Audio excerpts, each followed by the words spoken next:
Welcome back. In part 1, we saw how climate change is harming biodiversity and reshaping ecosystems. That was the why. Now we shift to the how. How can we fix it?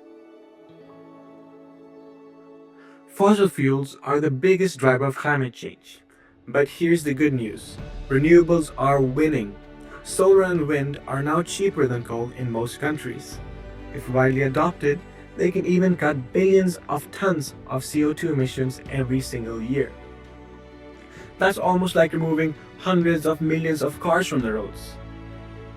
In fact, the International Energy Agency reported that in 2022, renewables supplied 90% of new power capacity worldwide.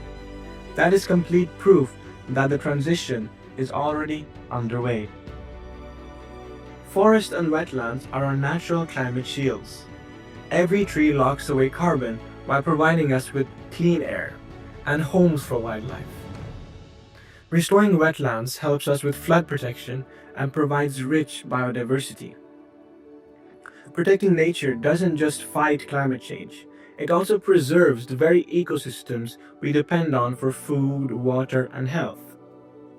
Studies even show that restoring forests globally could capture up to 30% of carbon needed to meet the Paris climate targets, all while protecting biodiversity, of course.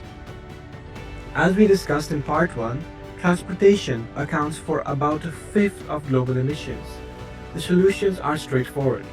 More people on buses, trains, and bikes, plus a rapid shift to electric cars powered by renewable energy.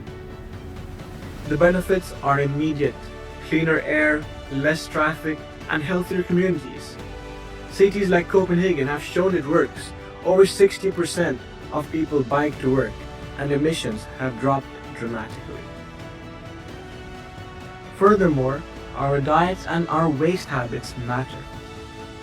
Producing meat creates far more emissions than plants, so even a few plant-based meals a week can make a difference. Cutting food waste, which makes up about a third of all food produced, can lower emissions and save families money. Buying local and seasonal food supports farmers and reduces transport impacts. So these small changes in our kitchens ripple out to the climate and the biodiversity.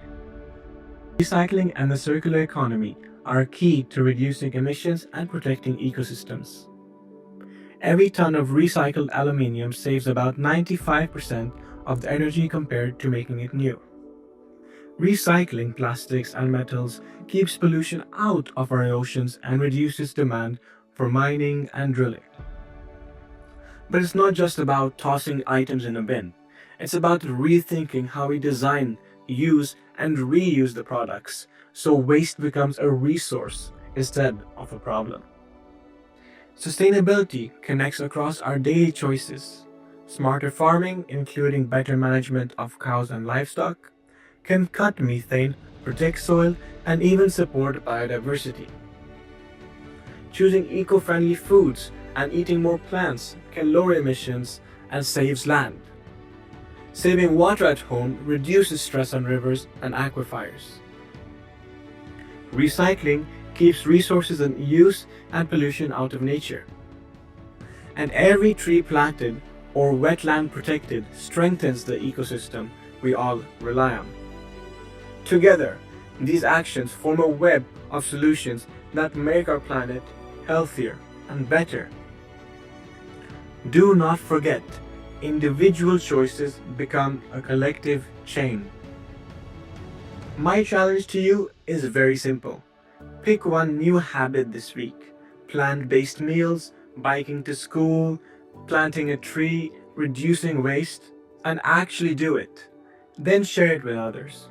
When we act, talk, inspire, we build momentum. The solutions are in our hands, and the time is now. Let's do this together.